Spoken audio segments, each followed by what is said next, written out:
Hi, it's Jones here. Welcome to the Lofi Evenings Podcast. Only the evenings where people come to tell their stories and where stories have been told.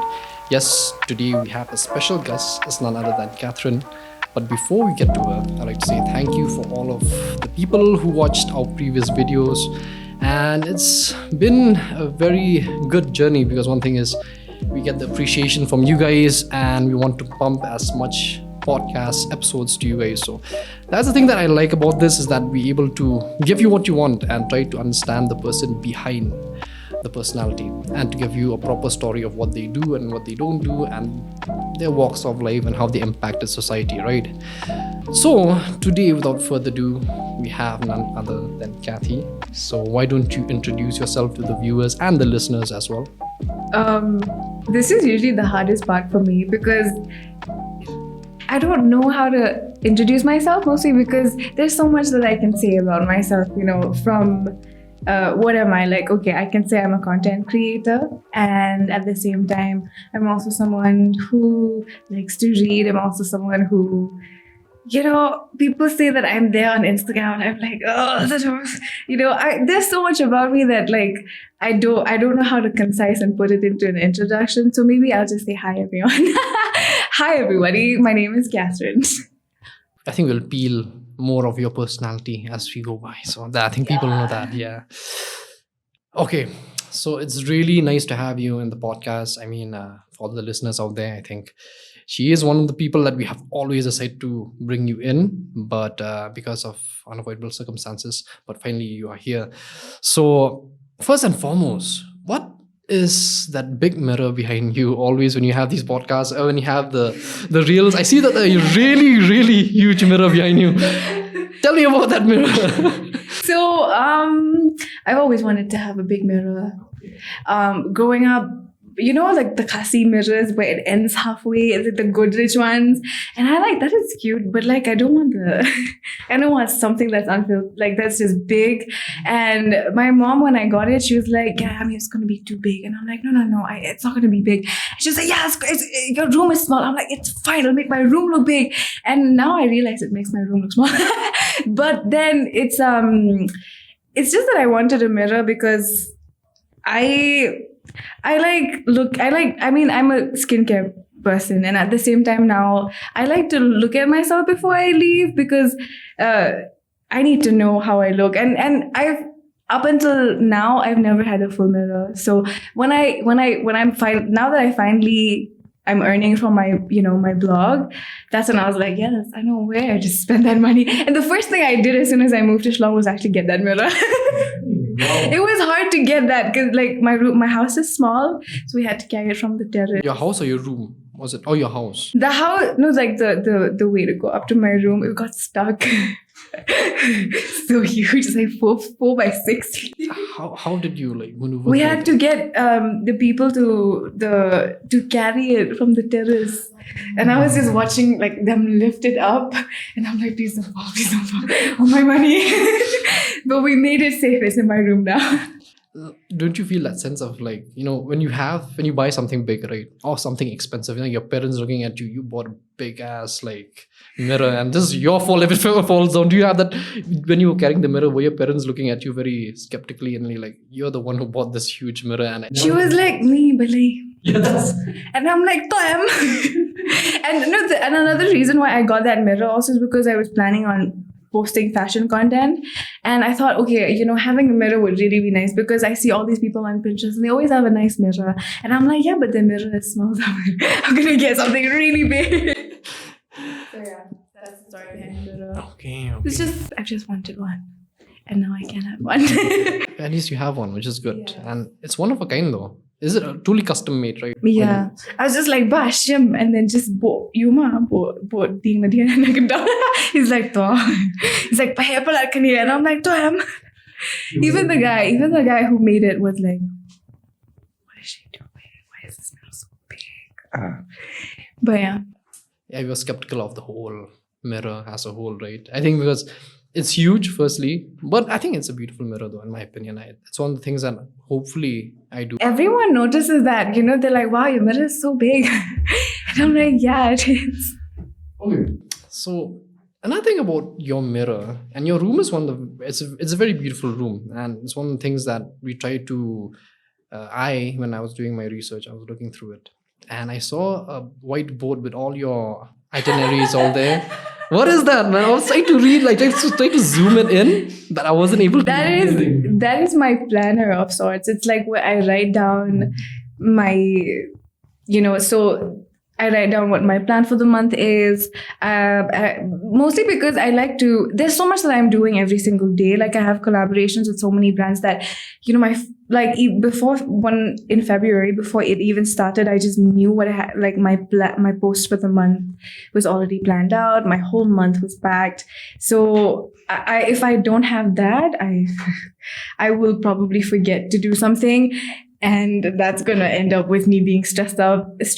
And so that's why, like, that's like where I plan everything. So I write down like what collaborations I have. I write down what am I posting today, what am I posting tomorrow, what's the weekly schedule like. Yeah, so that's what it is. But that's one thing that I think makes you, I'm not trying to judge anyone, but sometimes, like, I think we tend to look at influencers or anything in a different light, right? But it takes a lot of effort to do that. Don't you call yourself, I think you're very regimented in the way you start or the way you do anything in life, or? I see, that's the thing as well, because of the way people see influencers. I don't like the term. I don't like people calling me an influencer because, well, first of all, I don't think I influence anyone.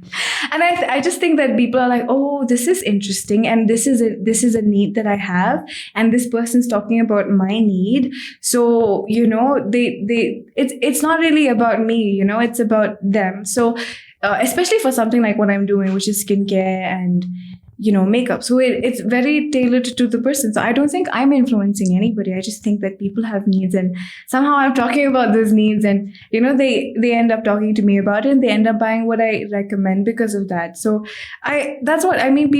That's why whenever people say, "Oh, Catherine, you're an influencer," and I'm like, no, I'm not an influencer. But what I do is I'm a content creator, because I feel like, at the end of the day, I am generating content all the time. So that's why, that's why I prefer the term, content creator over influencer, because everybody thinks influencer like, oh, you're just taking pictures and you're posting it to Instagram. But it's way more than that. It takes planning, and then you have to, now especially like with influencers, bigger influencers, you have to like coordinate with the brand, and you need to talk to them, you need to tell them what your ideas are, you need to send those ideas for approval. Then after that, you shoot the video, then you edit the video, then after you edit the video, then you post it. And even as you post it also, you need to think about timings and what time will everybody see it, or, stuff like that. So it's way more than just what people think it is. And people are like, oh, your job is so fun. I'm like, yeah, it is. But also half the time I'm like, my mental health. So yeah.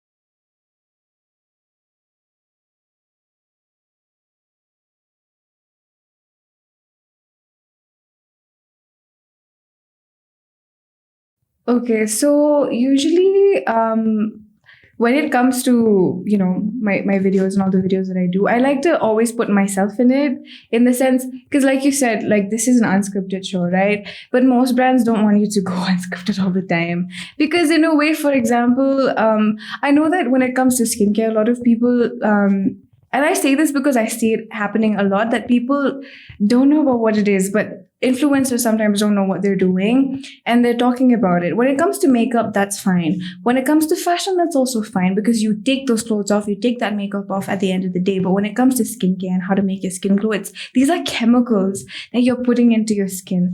And most of the time, people don't really No, right? So in a way, it makes sense for brands to want it to be scripted because they want you to know what you're saying, and they wanna have guidelines for that. So most brands that I work with do have guidelines. They tell me that, listen, you can't talk about this because not they don't ask me to say only good things about the brand, obviously, but they also say that, listen, when you talk about this ingredient, please make sure you don't mention this, or something like that. So they tell me what to do in terms of at least like what I shouldn't say. Because sometimes, for example, there's an essential oil brand that I was working with, and somebody used an essential oil directly on their face. You should not be doing that. Those oils are concentrated. They're not supposed to be used directly. You're supposed to mix at least a drop with, your moisturizer. This person does that. So, in a way, like, they're afraid for you to do that. So they give you a script. But like at the end of the day, I don't take something that I can't put myself into. So, once I do that, once I get a deal with the brand, after that, what I do is I think about, okay, how am I going to talk about this? How will people benefit from it? How am I also benefiting from this? So that's when, okay, I think about an idea, and then I think about something that I struggle with a lot is pigmentation. And I know that a lot of Khasi people also all struggle with pigmentation. So, then I think about, okay, so now I have this product, it's about pigmentation. How am I gonna make it sound like appealing? So first is research. I have to think about, okay, if I'm going to talk about pigmentation, I really need to know what I'm talking about. So I'll do hours and hours of research. Then after that, I will be like, okay, I have to simplify it for people because Instagram, like the name it's instant, right? So you have to be really fast to say it. Most of the time, if I take too long to explain, they're like, just moving on to the next one. So I don't want that to happen as well because I want people to know. So, then I have to concise that. Then when that's done, I just shoot the video and then I edit. I do everything on my phone. So I shoot the video, edit the video, send the video for approval. Sometimes I don't also. There are brands where they just trust me. They're like, yeah, you do whatever you want. But some, because they're paying me, they're like, yeah, can we just see it before you post it? So then after that happens, then, based on the schedule that I've already planned way before, I would post it according to that. So there would be gaps, maybe for, like, let's say for example, today I have some to post with a brand. Then, I post that, and then after that, like, I just put like, the postings according to the days that I have free or based on whatever, like, because at the beginning of the month, I'll obviously know that these are the collaborations I have. So based on those, I'm like, okay, I've shot this content, sent it to them for approval, or I've shot this content, I don't need to send this, or I can just post it now if the ones that don't need approval. So usually that's how it goes. It sounds very like boring, but it's fun actually. It's fun. It's methodical, man. That's the reality of a real, like, shall we say, a content creator, like you said. But like, one thing is for certain, how many hours does it take for you to really like get into the zone? And it's not a matter of joke, like you said. You have to do your research. You have to know the oil, or I mean the oil. So the ingredient. So excuse me. So, but how many hours does it really take you to be very sincere in your work? Like, so usually, because I've been doing this for a while, it's very easy for me to know what I'm getting into. So when it comes to pigmentation, I just know what ingredients I would be talking about. When it comes to sunscreen, I know what I'm going to talk about. So in a way, it's easy because I think before I even got into blogging, I would stay up all night watching skincare videos, and all of this information just like it stays, and I keep like updating. So it's easier for me in terms of research because I've started like getting into the habit of learning like a long time ago. But then when the part that takes the most time is the planning.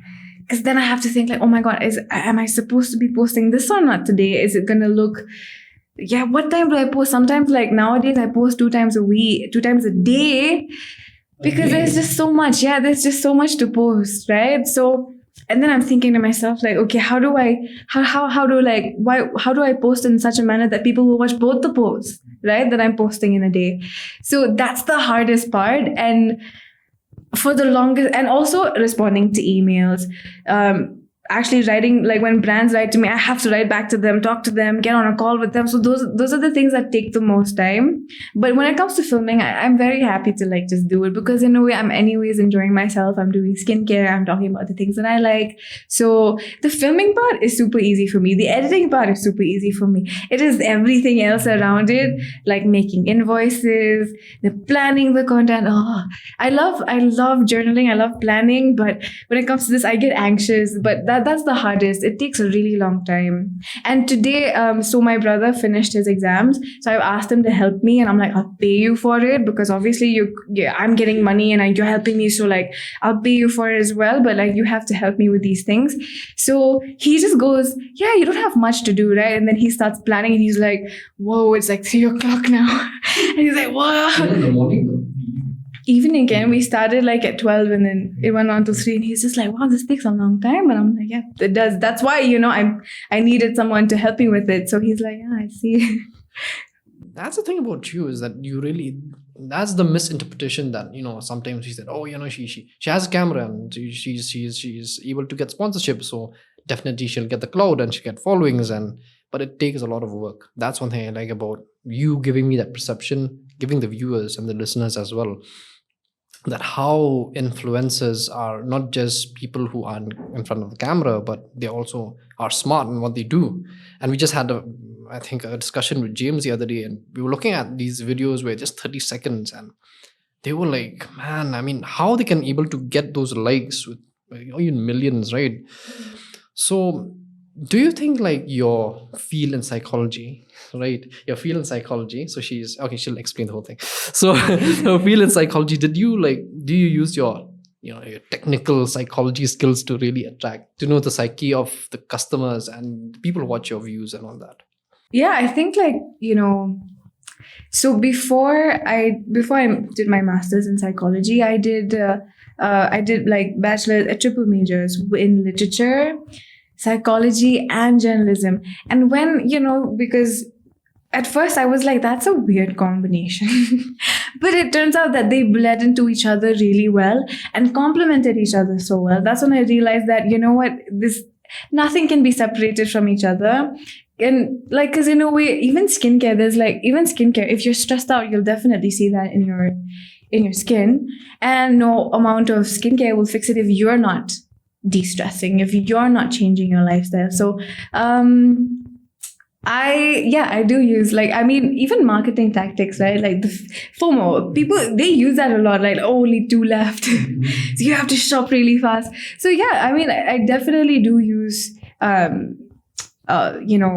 what I learned in psychology, what I learned in my my approach to like the whole account, because I said earlier, I remember when we were chatting, that I wanted to build a community and make people feel safe more than anything, more than a following. So yeah, I do that. I think it really changes, but then I don't like to do it in like, oh, only two left in stock type. It's more of like like there's an armpit mask that I was given once, and I just kept thinking to myself, this is so awkward to talk about. Yeah, this is so awkward to talk about, right? But I'm sure there are billions of people who are like, oh, my armpit's like this and like that, and what do I do about it? So like the whole part was that I had to think about, okay, what's the most non-confronting, very chill, very easy way to approach people without them thinking like, oh my God, I don't want to talk about this. Should I even ask her about what this thing is? So that's what, like, I feel like I think studying psychology really, really helped, because in a way I'm thinking of, approaching them in a manner that doesn't make them feel threatened, or they don't feel like, oh, I'm the only one who has smelly armpits. And I'm like, yeah, lol, everybody has that, bro. So yeah. I think that it really does help. Yeah. One of the things that really impresses me is that you said you had a triple major, right? Man. It sounds fun, but like that, everybody in South India gets a triple major. Oh, really? Yeah, they don't have a single thing that you can take honors if you want, but there are very select colleges that do that. So triple majors in South India apparently is like a big thing. Okay, so triple major. But I like saying it because I'm like, wow, I sound so smart when I say like I have triple majors, so shut up. So how did you, like you're saying, you blend all of these together, right? can you just give us like a kind of like how did you link between all these three subjects together for you to be who you are right now, if that makes sense?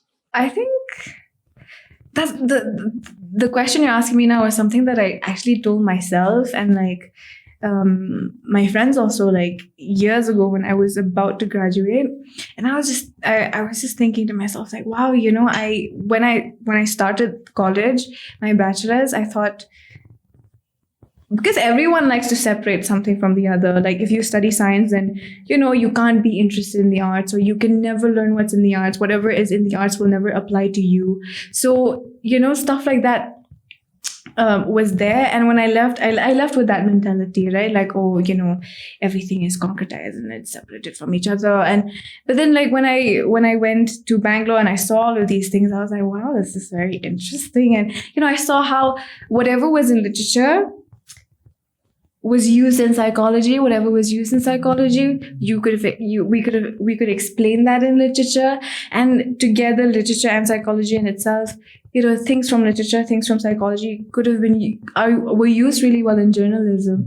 So things like these really, it was very interesting for me, because this is the first time like this for me to like be like, whoa, this is everything that everyone told me is a lie. You can learn all these things together, right? So I feel like all these things really, like journalism, I would say, made me, journalism and psychology, not psychology, literature, my teachers, they made me feel like I had to be politically correct. And it's really nice, because in those classes, we were taught how to like speak up for ourselves, talk about things that I didn't really think we can talk about. Like, for example, when we were talking about feminism, we were talking about all these things. I remember my friends were talking about the concept of virginity and stuff like that. And I was like, whoa, this is so out of my comfort zone, but this is so interesting. It's really nice to like hear about it. And I remember all of us were talking about all of these things, and I realized that, so in a way, if I am outspoken right now, it's because of, my teachers in Bangalore, like my literature and psychology and journalism teachers being like, yeah, just say it, man. So, and then psychology just makes me realize that, you can't just say anything to someone.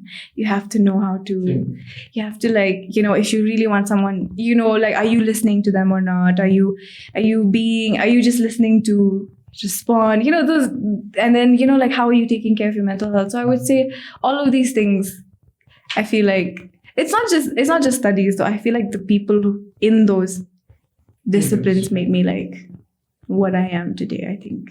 And I'm very grateful for like my teachers. I really, really am. But I feel it's a sequence, right? So English, it taught you how to grow and speak out. Psychology, you actually knew the etiquettes and, like what people think and what people don't do or do. Then like it procreated to the offspring of journalism, so you're able to use those into that. Yeah, that's what it all bleeds into each other as well. And I'm like, oh, this is fun. It's really cool, man. I mean, that's one thing is really unplanned. When you're in that moment, it's very unplanned, So just like you coming to the scene of skincare, was it a planned thing that you always had this, or like were you like, okay, today I'm gonna start recording? No, it did not. Nothing like that, actually. When I first, so when I was in Bangalore, I didn't come back to Shillong that often. And when I was there during the holidays, I had to find something to do. So I got myself a part-time job in the radio station that was in my college. And from there, I got like extra money. Also, they actually pay you. Yeah, they paid me, and then when that was happening, I saw all these, I couldn't sleep at night as well, because I joined college late. I went to Bangalore late, so I had to stay up and like study, and I was stressed out also because there's so much was happening, and I had to cope up, and then because of the stress, I guess I couldn't sleep. So I would watch a lot of videos, and then I had all this extra money from work. So I was like, wow, this is fun. Maybe I should spend it. So then I started spend at the time Nykaa used to have all of these buy one get one free, or buy this much you'll get all these small samples. So I was excited. I'm like, yay, I get to try all these random things. If I buy one, I get another one for free. So I'm gonna do it. And so that's when it started. And I only had a personal account at the time, and I was so into reading. Still am, but at the time I was a religious reader. I would read every day. So then I would share pictures with my on my Instagram, my personal Instagram, that oh, today I am sheet masking and reading this book. And romanticizing the rain and everything, wow, it feels like home. And that's when my friends are listen, I don't want to know what sheet mask you're using, so you make a separate account for these things. And I'm like, okay, maybe I should.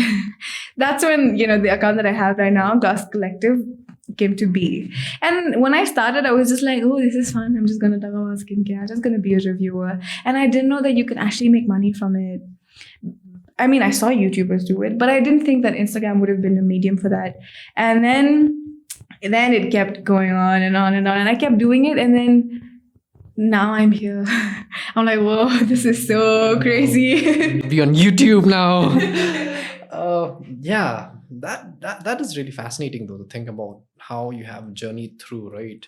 Taking part-time job and suddenly picking the camera, right? But the thing is that really fascinates me is that not about the starting part, but you are also an introverted person. And then you're able to get out of that and just suddenly overnight be I'm going to do this, right? Not overnight per se, but it takes time. So because introvertedness, if that's a word. Introversion. There you go. I'm learning things now. So introversion, right? How do you get out of that? Because it's something that most people suffer from. I mean, I've seen people who so introverted in the sense they don't even speak to people. I think maybe we're confusing introversion with social anxiety. Probably. So so introversion, extroversion, these things are the only way to know whether you're an introvert or an extrovert is when how you feel about social events. So if you love talking to people and you feel so energized by it, then you're an extrovert. But then if you like talking to people, select people, but then at the same time you realize that this is draining me, I need to go back home and sleep, then you're an introvert. That's just about it. But when it comes to not talking and everything, I think that comes with just being anxious, because then you're overthinking about, how do I go in front of people and say hi? How do I talk to this person? How do I when I was younger, I'd be how do I go buy food? What do I say? I would practice ba, I can. But you rehearsed. Yeah, and then I'm in the shop ba, I can. And then halfway through, I'm shit, I did not say what I was supposed to say. You missed one word, right? Oh, that word was wrong. But I think that's what it is. It's anxiety, and I think what really helped. When I studied psychology, my teacher was asking me, she was like, what's the difference between anxiety and fear? Then all of us were what is it? We don't know. And then she goes, fear is when something scary is in front of you. You see a lion in front of you and you're oh, it is potentially going to hurt me. But then anxiety is when you're in the jungle, you're in a safe space, but you're thinking, oh my God, I feel like a tiger is coming. But the tiger is nowhere to be found, doesn't even care about you, right? So I think that's what it is. When I realized that, okay, it's my perceived thought about how I would sound on camera which is the bigger issue. That's when I realized that, okay, I'll just talk. Yeah, there's nowhere to go but up, So that's what it is. I feel instead of thinking about what will this person think, just do it. And I think once I thought about that, I was it makes me happy, so I'll just do it. It's fine. That's when it changed things, and that's when I started really pushing myself to do the things that I'm doing now. That's true, yeah. One of the things that really fascinated me, what you said, extroversion, introversion, right, is that we cannot just say if a person is extroverted or introverted, right? I think it's amalgamation of both. Some Yeah, there's a thing called an ambivert also. ambivert. Yeah. But it's not the purest form. We cannot be like, oh, Hannon is a very extrovert or introverted person. We cannot just define that, right? It's like it's amalgamation of both. I think it's sometimes it's you can see it's omni. Can you say again? Ambivert. Ambivert. I'm learning things, man. This is a good podcast, though. So, okay, yeah, ambivert, right? But I think an introverted person, I think he has more of introvertedness, I guess, more than the extrovertedness. Is it something like that? Not really, because for example, an introvert, someone might be very introvert in the sense they like to be by themselves in a party, they keep to themselves, but when they're at work and they're passionate about their work, you'll see them talking. So I feel like introversion and extroversion it's literally just that. I mean, it's whether or not it's about whether or not you're energized by social situations. Because an introvert, if they like people, they start talking to you about things. But then again, it comes with the passion that they have for it, right? And even after talking to you, they'll be like, "Oh, I'm so exhausted after this. It was fun, but I need to go and recharge myself," right? So that's what it is. And yeah, I mean, like, but then the thing is, I think a lot of people misuse that. Even like the social thing, also, I find that to be a little overused. Or even, I mean, that's what social media does, right? Everybody takes a mental health term and be like, "Oh my god, I'm so anxious and depressed." But I'm like, yeah, but you're not. It is just normal, you know. Did someone clinically diagnose you to say that? But I mean, it is what it is. You brought a very, very good point about that. I think everything now has a term, right? Like if you just like feel sad, you feel like, oh, I'm depressed. But I think it's a natural thing, right? And just because of those things, maybe you experience for 1 or 2 days, then they have a term for that. I'm an introverted person. Sometimes they say that, oh, I'm bipolar. And sometimes when you look at me, they're not bipolar. They're just like, they put that term there. Yeah. And that's because I think that's because in Instagram everybody just likes to use the term, and I think right now mental health is a trend also, so it's problematic, but it is what it is. Because I mean, I see a lot of. I'm always on Instagram. I'm not even gonna lie. I'm like on Instagram scrolling, and I'm halfway through my phone's like, "You have spent 2 hours on this app," and I'm like, "Oh, just spend some more," because I'm always looking at like new content to look at, and I'm surfing through, and I realize that even right now, mental health has become a trend. Where people are like, "Oh, I'm putting me first." How to get people would use terms like, "Oh, he's a narcissist," or "He's this, he's that," without having to fully understand what it is, and that those are clinical terms that you shouldn't just be throwing around. Like, you can't call someone a psycho. That's not always, I mean, and the thing is, people say it's a joke, you can't, but like how, you can't say the N word if you're not black. You can't say it's a joke because there's a lot of history that comes with it, right? There's a lot of, there's so much weightage to that word. So I think like that's what's happening on Instagram, is that I see all of this, there's so much, Drama. Yeah, when it comes to like mental health, I'm like, oh, as someone who studies the mental health, I just really find it a little overwhelming to look at people use terms like that, just throwing random terms and saying, "Oh, he's so narcissistic," or "Oh, I'm such a psycho," or I'm like, yeah, but you're not. You're just having fun, There's a difference. Yeah. The thing is, sometimes it's hard to even identify now. Yeah. That's what social media is doing, right? The lines are blurred, like the lines between whether or not you've crossed a boundary also have been blurred. But I mean, I know that a lot because many people message me, and they message me at sometimes 12 o'clock at night saying, "I have skincare issues, can you help me?" And I'm like, "Can I respond to you tomorrow?" And before I used to not do that, I didn't know, because on Instagram, the concept of a boundary doesn't always exist as well, because you think that, if this person doesn't respond to me right now, then they're avoiding me. But like, that's what like social media is doing. So you have to respond really fast. It has to be, if your reel is in like 5 seconds long, I don't think it'll blow up, stuff like that. But like, it really, everybody's just, what was I talking about? So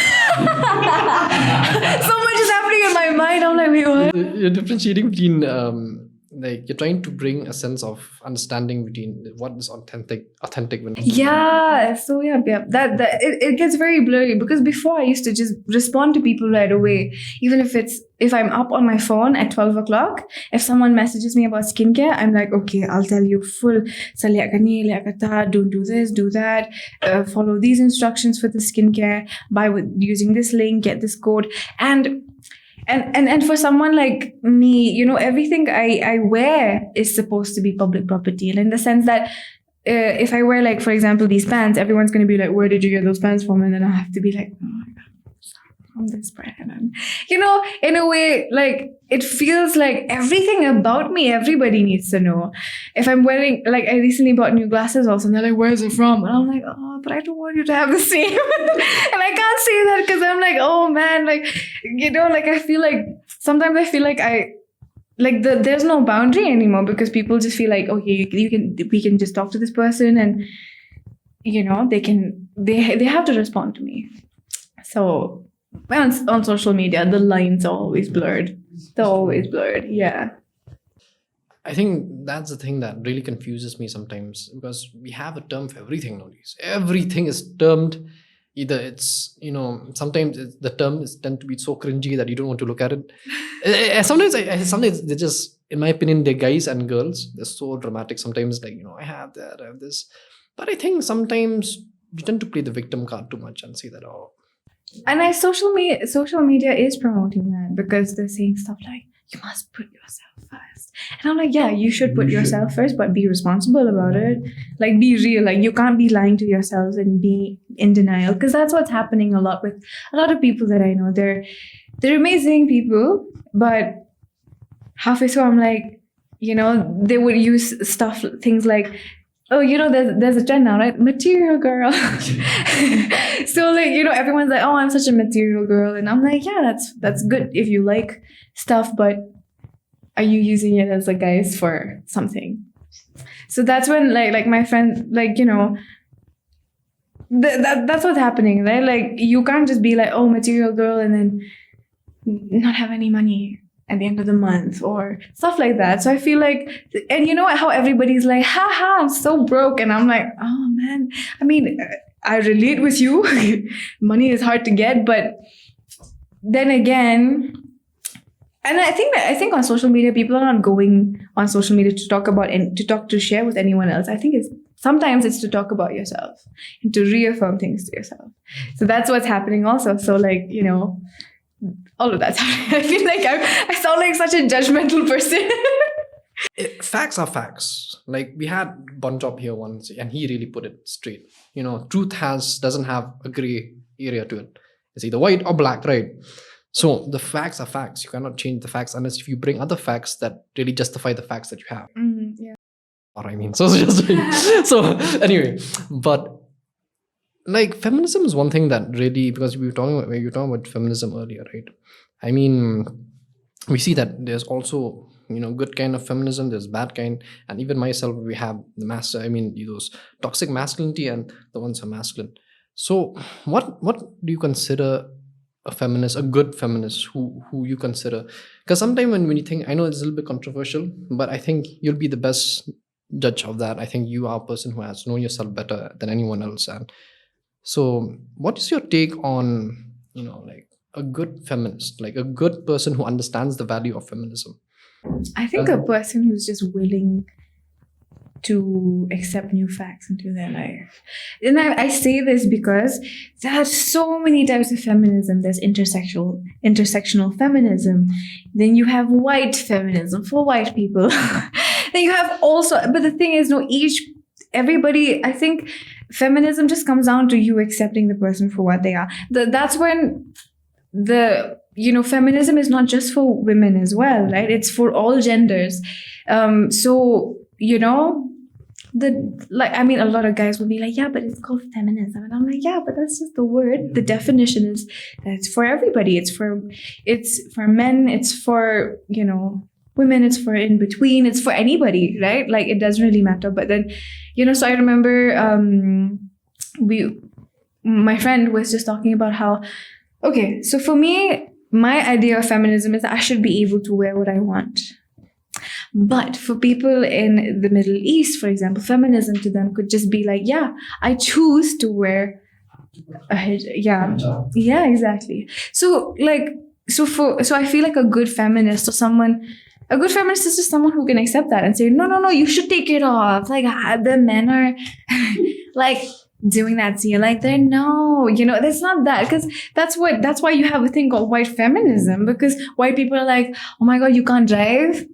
That's not like empowering enough. It's because different things can be empowering to different people. For some, it's as simple as just being able to learn something new. And for other people, it could be like I was telling you earlier, just wearing something that I feel very good in. And even if it's a little showy here and there, I'm like, whatever, So that's what I feel like a feminist. A good feminist would be someone who accepts all these things and sees you for the person that you are, rather than, oh, this is what feminism is, so you should be like this, So accepting the fact that sometimes, feminism is also accepting that, some women are not meant to be mothers, where some, even being a mother is okay. Choosing to be a mother is okay. Exactly. So just, really just letting people be and just being like, oh, okay, that's cool, bro. You like this? Nice, sis. Stuff like that. I would say, because feminism is so controversial. It's not controversial, actually. It's so broad. And because of the way people think, and because of how women feel women and men should behave, that's where it becomes controversial and, problematic to people. And that's why a lot of people don't like the term feminism as well, or feminists, like they don't like to call themselves feminists, because there's a negative connotation that comes with it, like a heavy connotation. But that's only one aspect. That's just the person who's so strong in their convictions and their beliefs that they feel like everyone else should be like that. But it's not supposed to be like that, right? Because your experiences make you who you are, and my experiences make me who I am.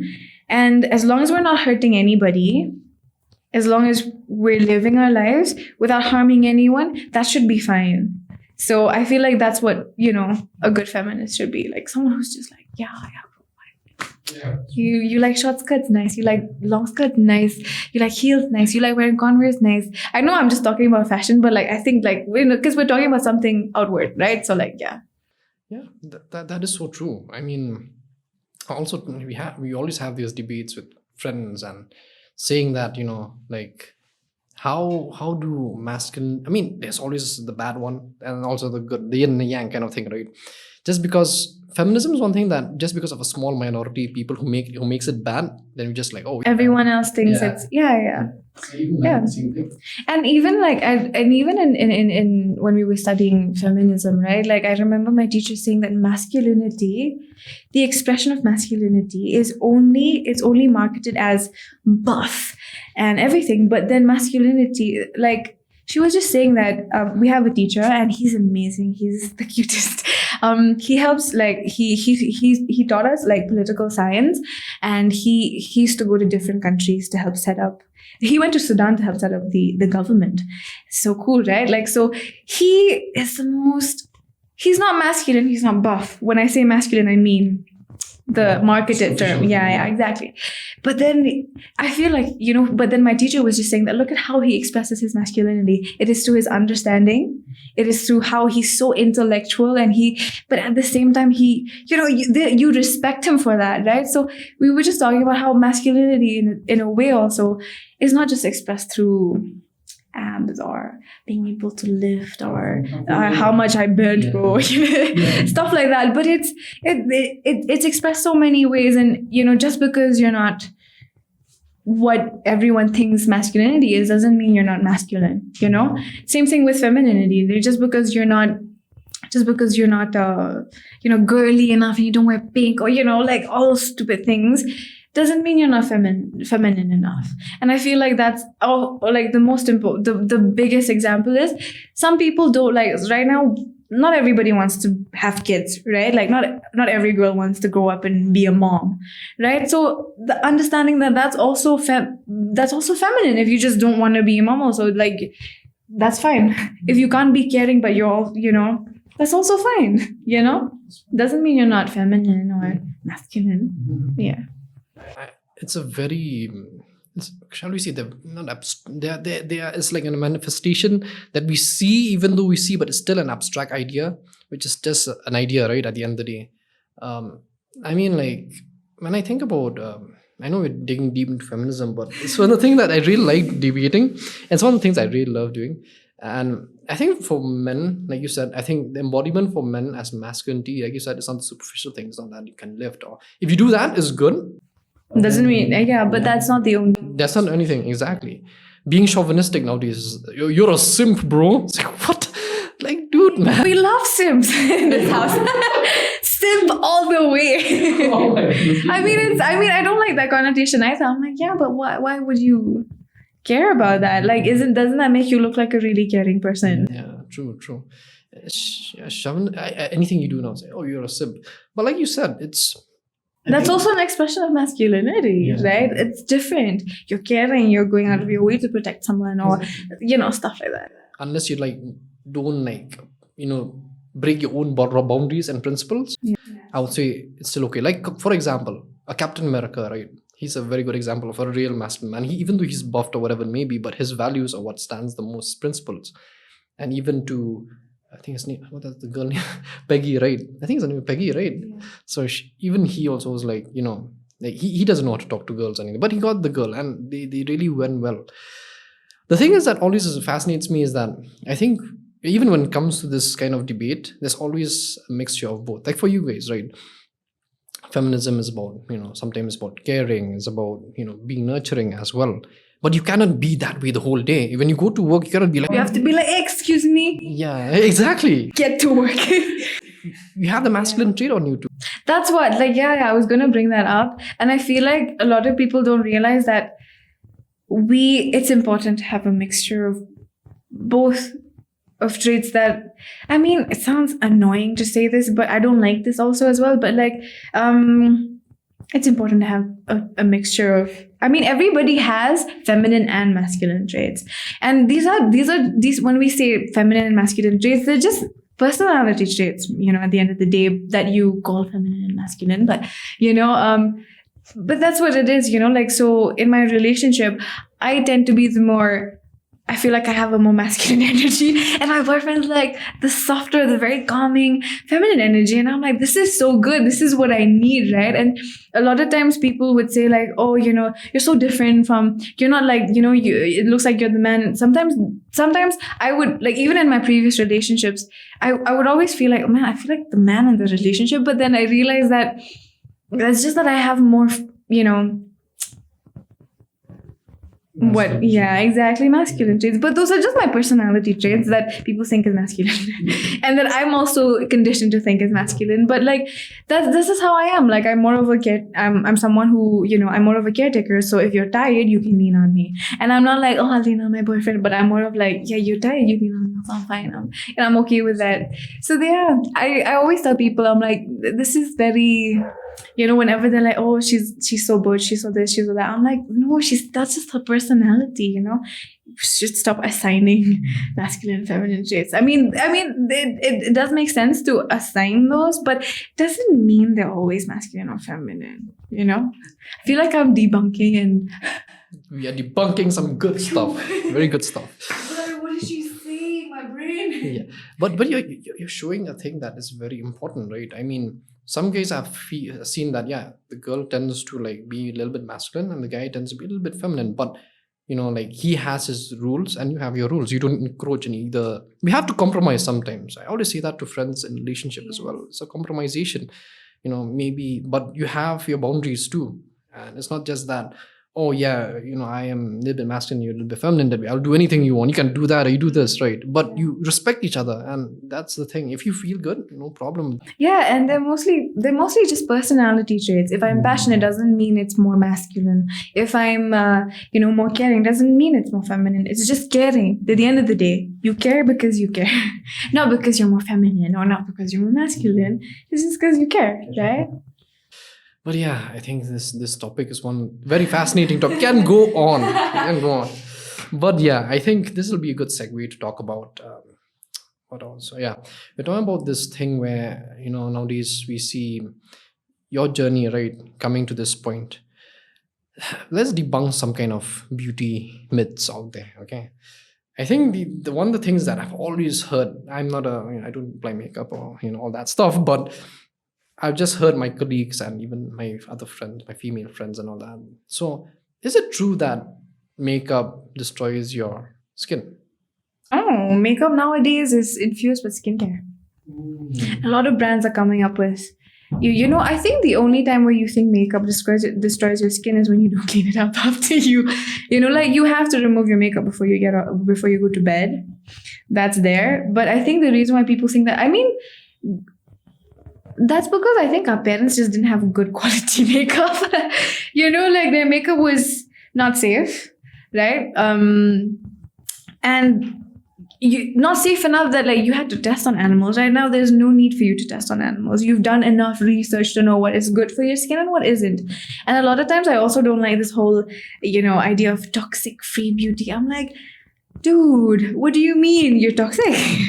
I don't understand, because the products shouldn't be toxic. Then you shouldn't be marketing your products as toxic free. So I would say that makeup isn't a bad thing. It doesn't do anything to your skin. It you just put it on top. That's it, and then you remove it at the end of the day. But skincare, if you don't know what you're doing, then. Then there's a problem. Because I had a friend, a follower. She accidentally left her. This is an AHA-BHA peel, so the A stands for acid. So even though it sounds very scary, it's actually gentler, but you have to know when to stop. So she left it off. Yeah, and her face was itching, so that's when I'm like, oh yeah, oof. Skincare. That's why I say, you need to know when it comes to skincare, but you don't have to know when it comes to makeup. You just need to know your technique. What matters is how to apply and all those things. Those are there, but makeup does not do anything to your skin. Nowadays, brands are coming out with good skincare infused makeup. Like the lipstick that I have is like full infused with argan oil and vitamin C. So Healthy. Yeah. If McDonald's have a salad wrap, I think everything now is healthy. I think from McDonald's, man, they do that. It's like, dude. Yeah, that's true. But one thing about makeup that always fascinates me, so it's like, okay, give me some perspective on this, okay? If I'm wrong, you tell me I'm wrong. So after the makeup is done, so we have to start, applying and everything and removing it, right? But then after that, it's about skincare. So is it necessary to have a skincare regime if you apply too much makeup? Yeah, I feel like everyone should have a basic skincare routine, like how you have a basic morning routine or a night routine, a winding down routine. Because I feel like our parents got the best of everything, but right now we don't have the best of that. Our ozone layer is depleting, so if you don't apply sunscreen, like what the hell are you doing, right? So I would say, yeah, you need to have a skincare regime, but your skincare regime doesn't have to be like extensive. It can just be you wash your face, you apply moisturizer, and during the daytime you apply sunscreen. But for people who do makeup, because sometimes like it depends on the skin type as well. Some people, when they apply makeup, their skin is it enters your pores for sure, like because your pores, they're there, right? So you want to remove that from your pores. So you need to have you need to at least have a product that would work really well for that. So yeah, I would say for people who do makeup, it's important to have a good skincare regime because you want to hydrate your skin afterwards. And I would say I always tell people, if you do makeup and you apply a lot of SPF, then like there's this thing called double cleansing there. You cleanse first with an oil-based cleanser, then you do like a face wash. I feel like that's important for at least people who apply a lot of a lot of makeup. Yeah. That's really cool. I mean, at least we're getting knowledge too. I mean, especially for the younger viewers out there who's like watching this right now, I think they'll have some kind of sort of idea, right? Uh, okay, like when you think about skincare as a whole, there are some stuff that I think I had this question I was asking some of my female friends earlier actually, and she told me this very good point actually. She told me that do does skincare that the skincare that you have, does it apply to every person? There's always be a minority who will not react well to the whole thing. So how can they identify a skincare? Should they just trial and error, or is it or they do the For research? me, that's what like that's why when I do reviews, I don't always say something bad, because it was bad for me, but it's not going to be bad for others. So I usually give pros, cons, and the middle ground. So this, and then for me, I tell them, you do what you want with this information that I'm giving you. So because there's this skincare brand that works for even sensitive skin people, but it broke out my friend. And it's worked for everybody I've recommended it to. So for her, it broke out for her, and I was just like, wow, this is insane. Whoa. But but that's what it is. Your skin is very, very it's very, very personal. Like, something that would work for me will definitely not work for everyone. And you should also know, I feel like when it comes to skincare, knowledge is so important. People really need to know. You can't just, this is why I always get anxious whenever people ask me for skincare advice, is because I'm like, this person is not willing to, I can just tell that this person's not going to be willing to learn about skincare after I tell them. They're going to rely on me constantly, even though I'm giving them a lot of information, right? So usually, whenever people do ask me for recommendation, I give them the full chapter, like, chapter 1, chapter 2, chapter 3. This is what you should be doing, because I feel like not everybody knows. So I would say that if skincare is personal, so it does, to an extent, it comes with trial and error, but that's fine as well, because that way you're learning about your skin. That shouldn't be a bad thing, because a lot of times people are like, oh, ngalala dermatologist ka best le kalong kum ni kalong kum ta, and then but then the thing is that experience should be teaching you something. Like, suppose if the dermatologist, usually if you have acne, they'll prescribe a thing called retinol, and they give you the strongest one, because they can. You need to like get the strongest form of retinol from a dermat's. You only get it when you have a dermat's prescription, right? What is actually a retinol? I've heard about it. Yeah, but it's vitamin A technically, but it helps with cell turnover. So most of the time, people have gone to a dermat. They've tried retinol, and it dries their skin out, because obviously it's constantly producing new skin, right? So your skin's gonna feel dry. So that's when I realized that's when I'm like, okay, yeah, but if it's drying your skin out, why didn't you read up about what this is, or ask your dermatologist what this is? Because then in a way it'll educate you, and then you'll learn that, oh, if I'm using retinol, I need to hydrate my skin after or before, right? So I would say that's, and I wouldn't blame them, because even dermats can't give you, because the dermat should be telling you that, oh, this is a very strong ingredient. At least dermatologists should tell you also like how it works, but I know that not all dermatologists do that, right? They don't explain the whole process to you.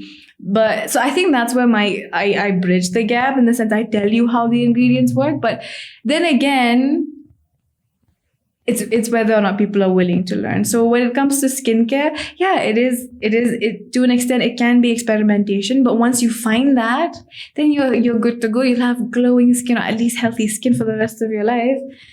And that's going to be a good thing, because people see your face first before they see anything. Don't want to sound superficial, but like that, it is.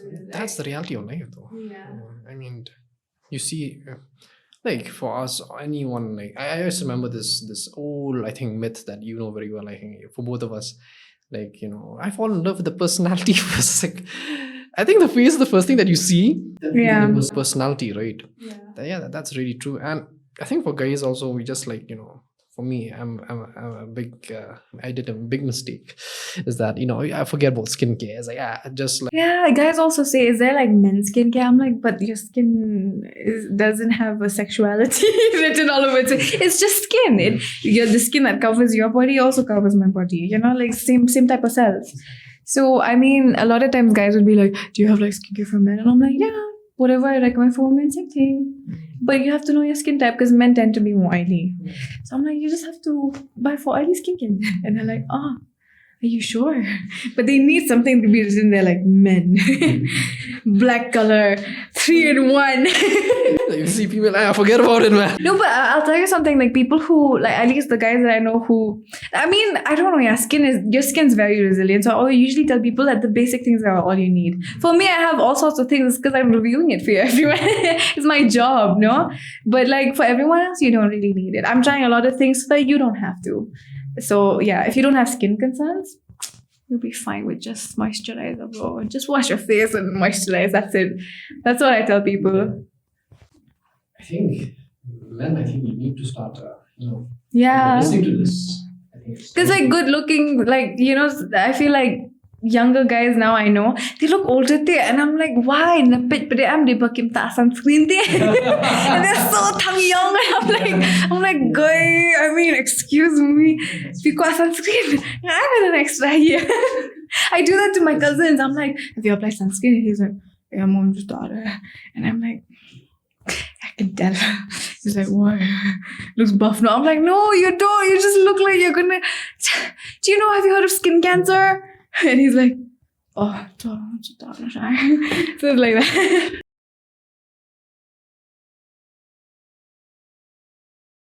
Yeah, and I feel like only guys who've gone through like really bad skin conditions are the ones who are like, okay, I have a regime at least. But people who don't, they're like, oh, I'm so handsome the way I am. I mean, that's there, it's fine. But like, I would say it would look good on you if you at least just take care of your skin. Yeah. And you don't have to do too much, just have to moisturize and sunscreen. That's it. Yeah. And during our time, I remember those years, right? We had that thing where it's really taboo to take like these. No, I mean nowadays is okay, but during that time it's like what the hell, bro? You gonna take that? It's pink in color, bro. Yeah, I know. I know for sure. I'm glad that like I think that, but even though I was talking about earlier, like even though the social media has done a lot of like negative things, I feel like the positive thing is that it's normalized a lot of normal things. Right? So you have, I mean, while you see fitness bloggers who are so fit and they look so perfect, you also have fitness bloggers who are like, look, in the morning, my abs are so cool. At night, it's like, oof, So you see that as well. And it's so nice. That's happening as well. You see guys talking about how, hey, before an interview, I use makeup. Or, hey, I use like skincare. And people are like, oh, that's not just for women. They're like, no. And you see you even see like men blogging about skincare. I have friends who are like, blogging about skincare, and some of them are straight. I say some of them. But then it's true because you don't have to be gay to like skincare. But yeah, you see that a lot of things are happening on social media, and I'm really glad because now everyone's starting to realize that, hey, that's fine, everything's normal, even like I don't know if I mentioned this earlier, but even the whole bare skin thing, people think that, oh, your bare skin is perfection, there's no pores, but how would you get rid of your pores, man? And those are normal things, right?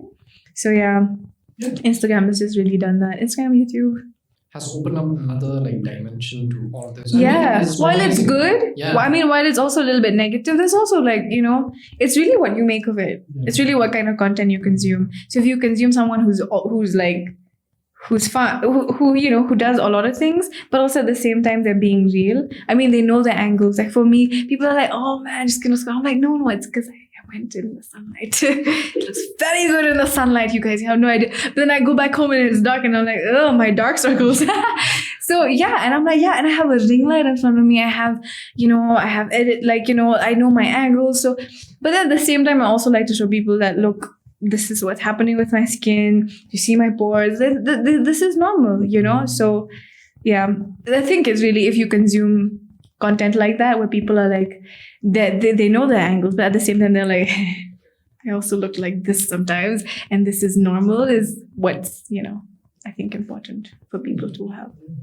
It's debunked a lot of things, especially when it comes to social media, Yeah. right? I mean, nowadays you see people who who's that guy name? Forgive me if I'm wrong. Who's that guy? I forgot. The guy who acted in High School Musical. Zac Efron? Zac Efron, man. That guy is during our time, he's handsome dude, right? But he did surgery to his whole jaw, and they have insecurities despite being imperfect, dog, we were like, dog. wow, Zac Efron, and Zac Efron's like, I gotta change my nose and my jaw, guys. Oops. Yeah, I mean, that's why. No, and people don't realize that all these magazines have photoshopped and everything. So I really, really like that. There are people on social media who's like, listen, skin that looks like this. Celebrities who are posing on the red carpet are probably, you're not seeing the actual picture, right? And they have lights all over them. Obviously, they're all going to look good. And they have they have a team of people making them look good. Whereas that's when we can't look like that all the time. So it really doesn't matter, People think that, perfection, we're being sold an idea of perfection, but then they don't know that we're fine the way we are. Like, that's how other celebrities look like as well, Yeah. Man, I mean, we are we're going, I like this conversation, the way it goes. We're learning so much and we're getting so much. And the people are listening as well. They're getting so much from this. And that's why it's I like this show, is that me and my team and we all together think that, there's so much to unravel in a person who's out there. Because when people know you, your skincare, and that's it, right? You don't know much, but through this, they'll be able to know, oh yeah, Cathy is that. He's X, Y, Z. And you have depth to your character. That's what I like about this. Okay, okay. Okay. So the thing is that always impressed me a lot about you is that you really stand for the promotion of your makeup or your skincare routine, right? I know this sounds, shall we say, not controversial, but I just want to ask you, if it's just to be candid with you. So do you stand for the things that you promote, or do you do it if it has to be done? No. Yeah, I know, you're making sense. So most of the collaborations I do, I actually get to choose whether or not I collaborate with the brand. So people will reach out to me and be like, so agencies, sometimes it's the brand directly, but some brands hire agencies to reach out, to be the middleman and negotiate and everything. So most brands, when they reach out to me, they're like, do you want to work with me? And I'm like, sometimes I'm like, no, I really don't want to work with you. Sometimes I'm like, yes, thank you. You've finally seen me. I've always wanted to work with you. But yeah, I usually don't like to talk about something I don't believe in. I remember recently, so I don't have a manager. I didn't have an assistant until recently, and I'm sure I'm not going to have an assistant when my brother leaves. I'll have to find someone. But, I was doing it all by myself. That I was once working with this brand, and they give you, a brief about what to say and what not to say. But then again, you have full freedom, but at least you have to stick to the certain guidelines. For example, you need to put the link, you need to write your code. And then, so there's this one time where, I got a full range from this new brand, and I really like that range.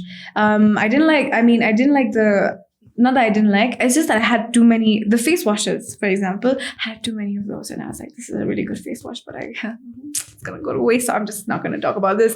And I liked everything else, but the thing was that I really liked the moisturizer that they gave me. And so after I posted the reel, they were like, you have to post a story and talk about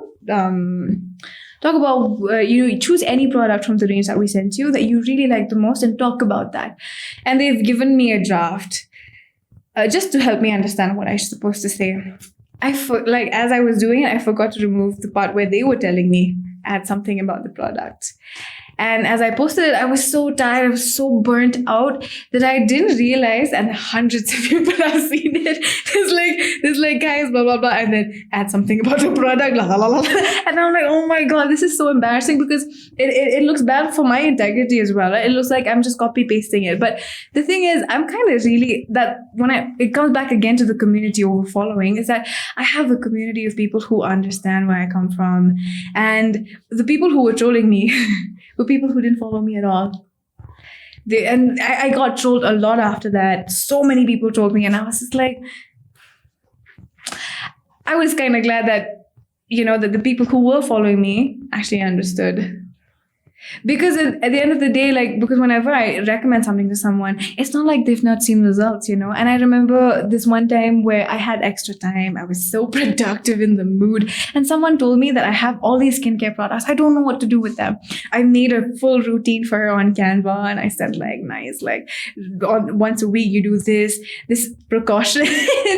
And she followed that for 11 days, just 11 days. And her acne went from, it was pretty irritated to her skin looking super clear. And I was like, whoa. And she's like, you did this. I'm like, no, you did this. I'm like, this is so sweet. So it's not like I don't know my stuff, right? It's not like I'm just copy pasting. So anyway, I'm kind of glad that the community of people who follow me are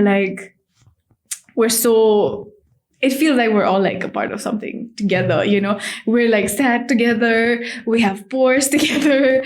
We look like shit together. So all of that's happening. And I feel like, yeah, that what was the question? No problem. It's good because that. You were asking about do I believe in everything? I always for me. So it's either curiosity. But the thing is, I'll always choose what I work. So they give you samples and then you can try it out. No. I mean, I get full size products, okay. But then again, before I get those, the brand asked me, "Do you want to work?" The agency would ask me, "Do you want to work with this brand?" And I'm like, "No." Or yes, please hook me up. Stuff like that. That's really cool. I mean, you're genuine of what you believe in. Yeah, I mean, even even if I have codes with other brands and I feel like they're too expensive, because I know that not everyone can afford skincare, I usually try to promote a brand that's more affordable. And I remember there's a brand that's really, really affordable. Ever since I got a code with them, every day I'm like, someone use your code. And I'm like, oh, guys, thanks. You're making, they're getting a discount and I'm getting the money that they're getting, that they're discounted. It's a win-win. This is so nice. But yeah. And even when people message me, I usually always try to ask them, what's your budget? How much can you afford? And I'm not asking it how much can you afford? It's more how much can you afford? Because I really want to know, I want to give you the best, right? I want you to not hate skincare because you really don't have to be spending so much money to get good skin. I mean, that's why people go to her. At least if she doesn't reply in time, but she will reply. It's because I'm anxious. I'm like, oh my God, I have to respond. Wait, I will do it. No, I want to do. I just, the thing is when people message me and they're like, I have skincare issues, I go overboard. I will tell them the precautions, the to do, how to store it and everything. So that's why a lot of energy also is thing. But man, before I used to be full on, but then now I'm like, I just need to calm down and slowly put myself first as well. But yeah. That's a good thing, actually, right? Putting yourself first. But the thing about that, I like the interaction that you have with your followers, right? Is that, do you feel like I think it's a really humbling experience having fans. So just say fans and supporters, shall we say, like you said earlier, you helped a friend out, right? And she was the one who said that she had acne, but she was the one who told you that, this is because of you. Do you have that humbling experience? I'm so humbled. And when people so in Bangalore, not many, I never met people who followed me because it's a big city, first of all, and mostly because my following is from Shillong. So when I came to Shillong and people would be like, hey, I know you, you look so familiar. And they're like, oh, you're Catherine, your skincare advice, tell me. And I'm just like, oh my God. First of all, I'm shy because I'm like, oh my God, you see me do all cringy stuff on Instagram. And then second, it's like, oh, I did? Oh my God. And then halfway through, I'm like, I've spoken to so many people and then they come to me and I'm like, I follow you, you're this is that. And I'm like, and I'm thinking to myself, who is this person? Like, I'm so honored, but I'm like, I also want them to know I'm very honored, but who is she? So like halfway through, I'm like, oh, this is so nice. But halfway through, I'm like, what's your name? Please tell me. Yeah. But so I usually tell people like, hey, like if I meet them, I'm like, please hit me up and send me a message saying you met me today so that I feel good. And sometimes people are shy to talk to me and they see me on the road. Like there was this one time I was thrift shopping in PV nicely like, oh, what is this jacket? A spa. And someone was right in front of me and she didn't speak to me. So then later on she messages me saying like, I saw you and wow, it's so nice your skin. I'm like, Neeta, thank you. But so I told her, I was like, why didn't you speak to me? She's like, oh, I'm shy. And I'm like, yeah, but like, just say, bro, what's up? I would be like, oh, hi, what's up too, And she's like, no, what if you don't speak? I'm like, why would I not speak to you? So it's really humbling, but like at the same time, I'm like, please, if you see me, just say hi. What if I'm like doing something gross, like scratching my butt or something? Then you'll be like, oh my God, she scratches her butt on Instagram. She's like, wow. She's so normal. Nice thing. Yeah, but at least I need people to know, like just like, I remember telling people as well, like, because now I'm back in Shillong, I'm like, if you see me, just say hi, like, I won't bite.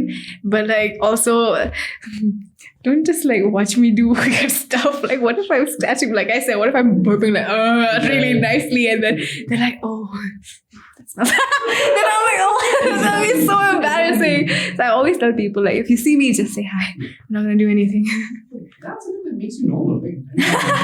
This is a normal thing. I mean, it is, but like it's just funny. It's just funny because like I mean, once again, people still buy that image you sell online, right? I don't know that I'm selling an image. I try to be as real as possible, but yeah, I also want to connect with people. So yeah. It's a really cool concept if you know it. Like there's a sense of normalcy, and that's something that's really amazing. That if you feel normal. Despite the fact that people portray you as not normal. If that makes sense. Yeah. I really like meeting the people who follow me. I'm just like, I remember at first I used to feel really shy. And my boyfriend said, hey, I get it, you're shy, you're very awkward. But you know what? Instead of like being shy, you should actually thank them. And I'm like, wow, that's actually true. He's like, thank them for actually following you and believing in you. And I'm like, yeah. So every time I see people now, I'm like, thanks. You're the OG. Give me a 5. and then they're like, oh my God, this girl. So yeah. I mean, I'm just really, really honored. Whenever people are like, this is, you helped me do this. I'm like, no, you did it. You just listened to you let yourself listen to me and you trusted me. So that's very humbling. Yeah. It's very, very humbling. I'm like, I want to give you a hug, but like, I don't know if I should. But it's something that's why being humble, I mean, like sometimes I think portraying you as who you are, but if you meet in person, they're totally different, right? I think that's the concept that we need to break down and try to understand for who you are, right? The thing that really stand out for me about you is that like I said earlier, we had that small chat, that you're really like provocative in a very good way. Like when it comes to fashion, you're like, I don't give an F for any person out there. I'm going to wear what I wear. So how did your fashion journey start out? Well, I don't know. I've always been into fashion. But the thing with fashion is you need to have money. And it was only until recently when I got like a collaboration deal for like 6 months with, it's a fast fashion brand, but like but like then again, fast fashion, even if you shop from fast fashion brands, but you're sustainable, like, it's still a win-win. So is it urbanic? Yeah. So with fashion, I think I've always been interested in fashion. My mom always says, if you dress up really well, like if you know how to dress up, you make a really good first impression. And I used to think about that a lot, and I'm like, yeah, that makes sense. Because for me, when you look at someone and sometimes, because see, the thing is, sometimes people may not get the honor of getting to know you. And sometimes what they see is just what you dress. So I feel like, in a way, I just like to look put together because I want people, not that I want people to think I put together, but it makes me feel put together as well. And with fashion, I think the reason why it is what it is right now is because I've always preferred stuff that was functional. So if it's functional, I will get it. I will invest in it. But if it's not functional, I don't think I'll get it. If I can't wear it for 10 years, what's the point? Even if it's $200 from like PB, if I can wear it for 10 years, I will get it. There was a time where there was so many nice stuff for K and PB, and I'm like, these are so cute and they're so cheap. But I was like, I don't think I'll buy this. I'm not gonna wear it, So my fashion journey literally is just, I just prefer. I've always been a person who's like, yeah, if I can't wear it for 10 years, what's the point? And that's because I grew up also not having the liberty to buy anything I wanted, right? Like any kind of clothes I wanted. So it gave me like, I have to know what I need to buy. So even now, like whenever I buy stuff, I always buy things that I know I'll wear for a really long time, stuff that will add to my closet, not just sit in the corner there, because I know a lot of people buy like this one dress for this occasion and then done. That's a waste of material. That's a waste of everything, right? Like, because you want to be able to wear that for other things as well. I mean, there are things that you can't wear too many times, like your wedding dress, for example. But then again, why can't you not wear that somewhere else? So I feel like, if you buy stuff, you have to be able to like, can I wear this with something else? Because I know a lot of people have a lot of clothes, but they can't wear them together. And then I'm like, ooh. For me, I have a small closet. It started really small, but then it started really small because now I get stuff. But then again, I always know like what to pair what with. So they're all cohesive. So I feel like that is, if nowadays everyone's into sustainable fashion and everybody's thrifting now. So I feel like with that, I think it's important for people to know that to be sustainable, it has to come with you need your closet should be cohesive. Yeah. Should represent you for who you are. Yes, and exactly. Yeah. It can also not represent you. It can just be fun and out of the blue, but as long as you wear it all the time. Yeah. Functionality and yeah, like this top I'm wearing right now is actually a dress. Oh, really? And sometimes I would wear it as a top, sometimes I would wear it as a skirt, sometimes I actually wear it as a dress. Functionality. Yeah. And that's good. Functionality and adaptability. Yes. To the whole situation or environment that you're in, right? Yeah. But I think even having these dresses can also give a sense of appreciation of, the dress that you have, right? I think you must be like, wow, I started out like this, but now I'm here. Yeah. And I feel like when it comes to fashion, again, if you want to be provocative, be provocative. It's really up to you, girl or guy, whoever. So, yeah. It doesn't really matter because, for example, if someone wears something really short and then they're like, then you'll start seeing how short it is, right? But if they walk around and they're like, wow, full on, like, what's up? What's good? You're like, and then you don't see how short that is. You don't see how short the dress is or how minimal it is, like how, quote unquote skanky it is, because you're like, damn, girl, you look so good. Yeah. But then when people are like, oh my God, is it too short? Then you're like, oh yeah, it kind of is. You start thinking like that, yeah. Doesn't even treat people, right? That's it's really confidence. Yeah. Just pretend like you. Yeah, exactly. Can I use the washroom? We're back.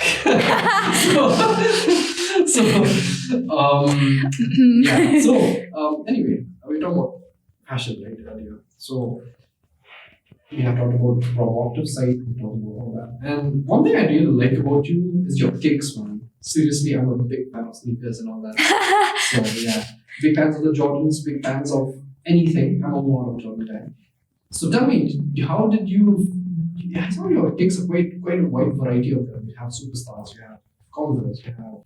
I'm mostly a Vans and Vans and a Converse girl. I've always been from school, but recently I don't know. I just wear whatever. Yeah. But yeah, I feel like even that's the thing with good sneakers. Like we were talking about, right? Like it's so functional, and at the same time they're comfortable. You can wear them differently if you know how to style them. And then I wish I had more money to buy lots. But yeah, those guys like when you walk and like oh my goodness, I'm that kind of guy who even a stall still be just. Yeah, my brother never lets me wear his shoes. I'm like, can I please borrow your shoes? He's like, no. I'm like, but I bought them for you. He's like, no, and I'm like. what to do? What to Yeah, but like, yeah, I love functional shoes. do? I love functional shoes. That's why I'm like I love Vans and Converse, and I feel like they're the only things I wear a lot. That's true. It's versatile, like you said, because you And they've been here for a really long time. You know, they're still fashionable now also. classic, man, classic. From the Vans to the Converse to superstars, DC has gone. DC is gone. DC had a phase. Yeah, had a face but disappeared. But then now he's like, I don't think I want to be here, guys. Now it's like the K-pop thing. Chunky boot shoes are back. Oh my god, yes. Balenciagas are back. Yes, I love boots. Ever since I started when it comes to the money on Instagram, it took a while. It really took a while for it to kick off because there was I remember. So I always go for therapy because I studied psychology, and our college, they make us do therapy before you become a therapist because it's important for you to go through to understand yourself before you help others, right? You can't be bleeding and helping someone else, right? So and I remember I'm like a workaholic. So I'm always like, I have to work. I'm thinking about work. I'm always working. And so she was asking me, she's like, what will happen? Like, she was like, just look at last year, like in 2020, how much money were you making? And I was like, probably like, maybe 4,000 the entire year, I was studying then, so it's fine. But, and then she was just saying, what about now? I'm like, way more than that. And she was like, see, then why are you like pushing yourself to work so much? And I'm like, I don't know. And then she's like, see, she was just showing me how like, she was like, see, look, you've accomplished something. And I'm like, I have. Wow. So ever since I started making money, I'm like, I'll get myself good boots. And I came back to Shillong during winter, so I mean, buying sneakers didn't make sense. So I got like 3 pairs of boots, and my mom's like, what is happening? I'm like, Mom, the investment piece is okay. She's like, what is an investment piece? I'm like, stuff I'll wear for a long time. And she's like, you'll say anything to justify your purchase. I'm like, no, but it is true. So yeah, like, I love boots. Like, yeah, with Korean culture, we get a lot of boots. Like the trench coats are also coming back. Everybody's wearing trench coats now. Tote bags are back. Yeah. Loose hoodies, clothing. Yeah, that was one thing. I think I have to start getting to that. I think I am more or less, since with all due respect to all the oldies out there, I'm an oldie guy, so we are like very like, we have to catch up, man. So yeah, but that's the one thing about you, that you're not being afraid of anything, like when it comes to that. When it comes to fashion as well, like I like, this sounds very weird, but like there was this one time where I shaved my hair off. Like I went bald in 2020, and as it was growing, I had like a mullet phase. And this one time I come back from the store, and my boyfriend goes, you look like a Korean boy. And I'm like, thanks. Because I think that's what I like about fashion. Like I don't want to like limit clothes to only something that's feminine or masculine, but I like it when even like Harry Styles, he's so androgynous. He dresses up, he wears like high-waisted pants, which I've not seen many guys do. And I think that's really great because fashion they're just clothes at the end of the day, right? So like I like that about clothes. I like, sometimes just walking out of the house and people thinking like, I like doing that as well. I feel like that's fun. Because that, like I said, those are parts of my personality that and now like sometimes I just want to be like, bruh, what's up? No fuss, no nothing, no need to worry about, oh my god, is my straps coming off? Like, do I need to like sit like this? Like, do I need to pull my, nothing like that. I'll just be like, what's up? So, Come to the body, what's up? What's up? My shirt is loose, probably my dad's. Yeah. So I like that. Yeah. I mean, nowadays, like you said, everything is normalized, and it's sometimes, even though I see like we were both from that same era, those years, right? I remember those years when we were like, we're made to wear jansem or whatever it may be. But now if I see a girl who's provocative, I give a sense of appreciation, and especially coming from you now, it gives more a sense of appreciation, especially to the listeners out there as well. Yeah. Can I give you a quote? Hair is hair. Hair can be hair. You were saying in one of the, I think as I was researching, what is that to you? Hair is just hair. You have changed your hairstyle multiple times. So can you explain like like, was it like just to, was it something that you want to, do it, or is it like, is there an occasion for it, or was it When just it comes like, to hair, yeah, I feel like when I feel like shaving my hair really made me think about hair. Like shaving my hair off in 2020 because I never had the guts to do that. I've always wanted to do it since 2016, and it took 4 years for me to be like, yeah, I think I'm just going to shave it off because I'm going to be at home for the next 3-4 months, and by the time it grows back, hair things will be back to normal, kind of.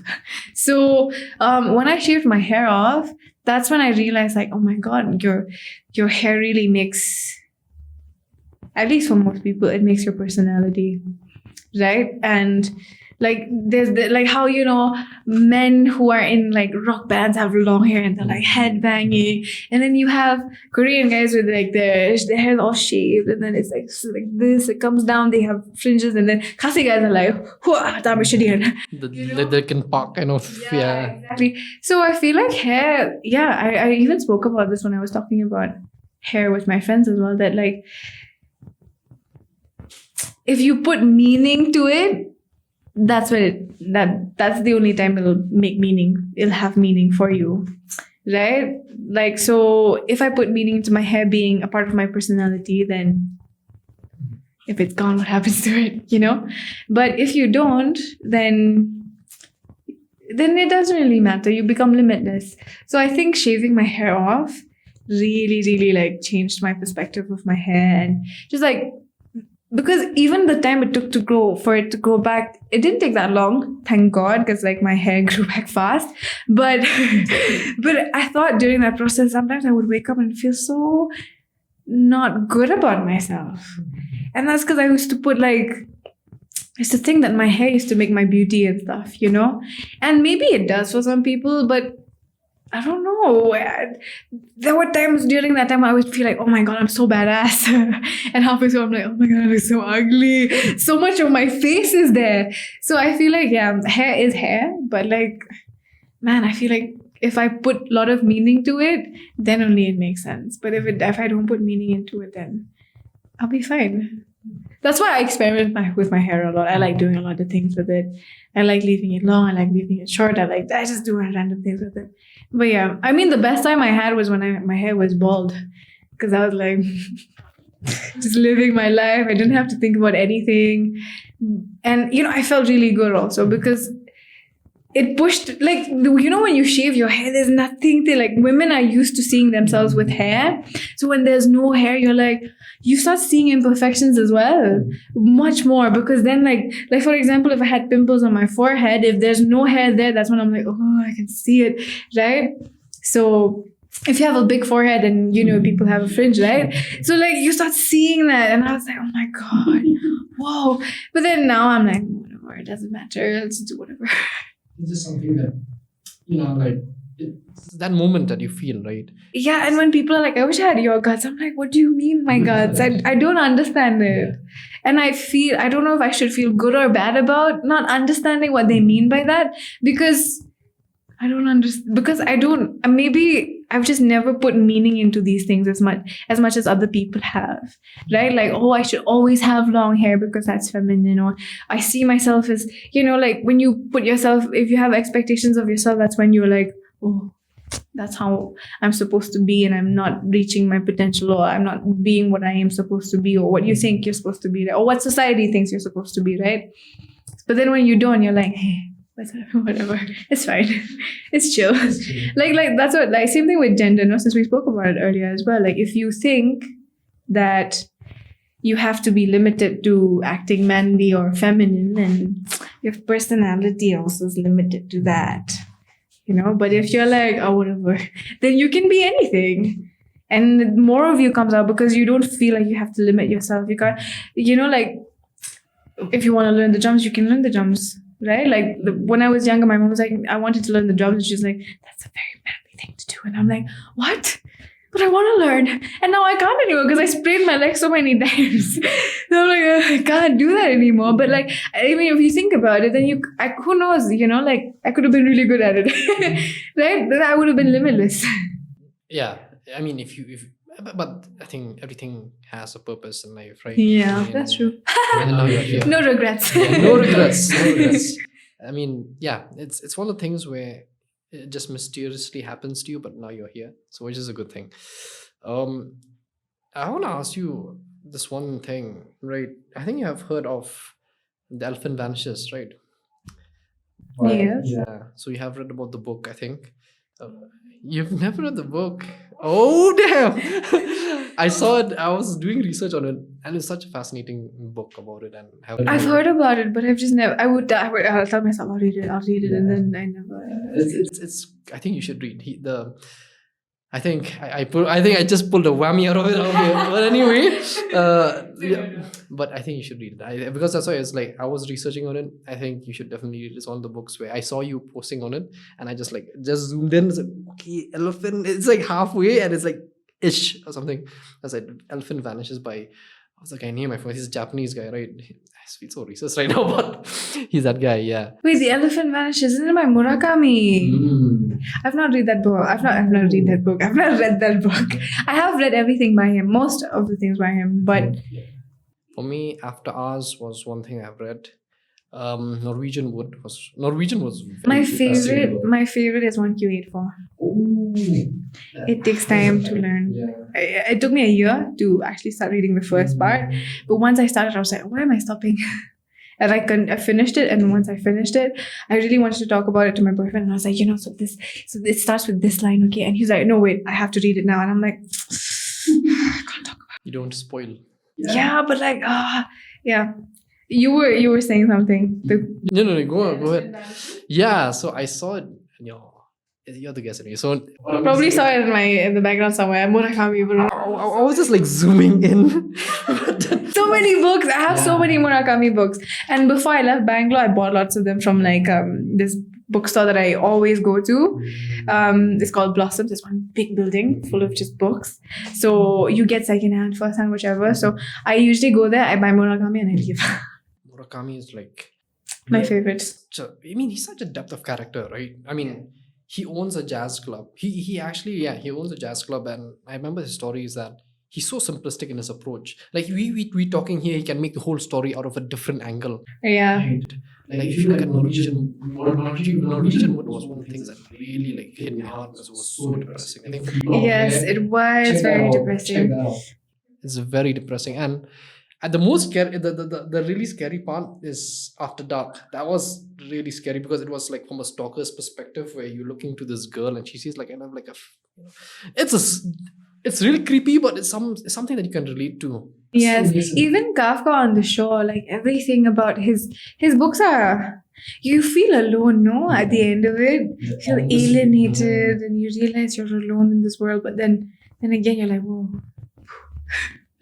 Yeah, I got to study, like even in college when I was doing literature, they made us study Murakami, and I was like, that's my jam. You ace this I was like, that's my jam. And I remember I was writing my exams, and my teacher, she passes by me, and she was like, and afterwards she was like, I saw your paper. I was reading halfway through, I was just bored, and I'm like, wow, you used some big words in there. I'm like, ma'am, why did you do that? But halfway through, I'm like, nicely writing my exams, full Murakami. I'm like, all the words I knew, everything. Yeah, it was fun. Murakami is, I mean, just because of you, I have to start researching a bit. And I was like, I even bought the book. I read through it a bit. I was like, man, this guy is like a piece of work. Thanks for introducing me, though. Anyway, from your pictures. So, see, you're inspiring me now. I'm glad. I'm glad that I'm not just like a skincare influencer. It's like totally amazing, man. I will. Thank you. Yeah. But Murakami is one of the things that, I mean, the simplistic way, the way he. That's why I feel scared about him. I think I remembered one of his lines where he said that I think you should try to look at The Elephant Vanishes, where he says that unity is something that it's like a balance, right? So, for example, if you're not there, sitting there talking to me, then the balance is off. I'll be talking to myself, right? So it really plays a very relatable role, I would say, and I think you can relate to that with most of his books.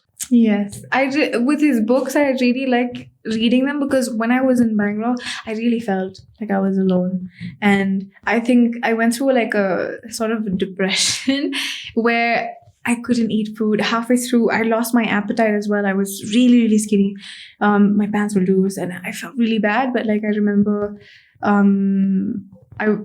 would eat, okay. I would start eating my food and halfway through I'll have like 2 spoons. My appetite is just gone. And I can't force myself to eat it. And then when I force myself, I'm like, oh, I can't eat it. So I struggled a lot. And then I think I found solace in those books, in those stories, like these guys were alone in Japan and they take the train by themselves and they're like, wow, what a beautiful day. And I'm like, but yeah, I mean, that's when like once, because I was in that state of mind, I think Murakami really spoke out to me. And ever since then, I was buying all of his books. I even have like the same book in 3 different copies. A brand new one, like a second-hand one where like it's worn and like a hardcover one. Just to keep the collection going. No, I just like the book. It's not even about collection. I'm like, I want this. I love this book. Can I have one more copy of it?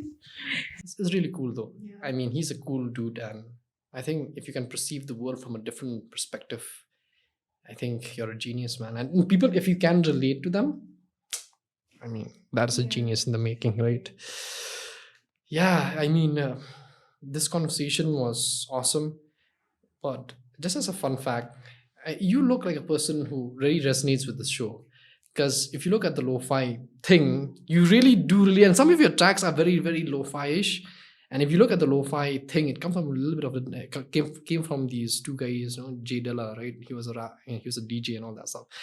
Like you really represent like the lo-fi like girl kind of thing. Yeah, chill. Like even the soundtracks that you keep, it's like something. Do you like listening to lo-fi? Yes, I do. I'm also like I can't live without music. I have a playlist for everything. Okay. What kind of music do you listen to? I listen to all types of music. Yeah, I have a favorite of every genre. I don't like everything from the genre, but I would like one thing and I'll be like, yeah, I love this. Keeping a playlist kind of. Yeah, and I'm like that. I my love language is making a playlist for someone. So if I really like someone, I'm like, here's a playlist for you. And like, are you sad? Here's a playlist. You're happy and you're celebrating your new life. Here's a playlist. I think it's going to resonate. And they're like, Catherine. And I'm like, what? I would listen to it like 7 times, 8 times to make sure like the one track after the other goes well. I'm like, please don't shuffle it. Play it according to the thing. And they're like, okay, Jesus. And I'm like, I listen to it, like, does it flow? But I like stuff like that. I love music. Yeah. There's always something that adds to what, like, I really like lo-fi. One thing is that it has that realistic thing where you just sit and you're like, wow. The world passes you by. Yeah. That's the thing I like about it. And that's why I like Kendrick Lamar, because he's one of the guys that he really brings that lo-fi-ish to his beats, right? Yeah. So yeah, anyway. Yeah, I feel the conversation that we had today was just amazing. I think the viewers and the listeners out there as well are learning so much about you. And, you have such a depth of character. And you want to say something? No, I think I'm good. I think I said so much. Yeah. Spoke too much. But you are not just a person who has like, you're not just a skincare expert. I'll call you expert, a skincare expert, but you have many things about you that we learned today, right? And I want to say something is that if you want to talk, if you want to hit up for advice and all that, please do hit. But yeah, I think you are the best person to really help the acne and the pigmentation and you're the superhero of the night, the dark night anyway. But yeah, thanks for being on the show. It's really an honor, and it's one of the things that you're so much depth to you and individual, and you're a person where I think we need to have a second episode, maybe one. Let's hope so. I think we need to have more of these episodes with you, but definitely we'll call you back. But yeah, do follow her on Instagram. Can you just refer to the my Instagram is Gloss Collective. Gloss Collective. It'll be somewhere around here or down there, somewhere it'll be there, linked in description. Just kidding. Link description down below, eh? Yeah, content creator. So, you want to give any shout out to any of your viewers or to the people that you wanted to give shout out to? I just wanted to say thank you to everybody who believed in me, and I think I wouldn't be here if people didn't support me. I wouldn't be where I am without the right kind of people, if that makes sense. Yeah, so they know who they are. I'm really glad to have them in my life. I'm really glad to have people who are supportive. I'm really glad I have a community of people who just understand, who like chill and understand. So yeah, I'm just really, really grateful. I just wanted to say that I'm grateful to everybody who's got me here. I think this is a good way to refer to people who have really supported you, and that's an awesome thing. So guys, I think today, for all the people who are watching and listening as well through our various platforms, once you today, thank you for listening, thank you for watching, thank you for taking the time from your life to watch our show, because that really appreciates what we do, and we get the motivation to bring more and more good guests out there. So without further ado, have a great evening ahead. And this is the Lofi Evenings Podcast, episode 5, with none other than Cathy. And from me and Cathy, good night, and grab a cup of coffee and just have a good conversation. Until next time, see you soon. Hell yeah. Yeah. That was good. Oh my goodness. Okay, yeah.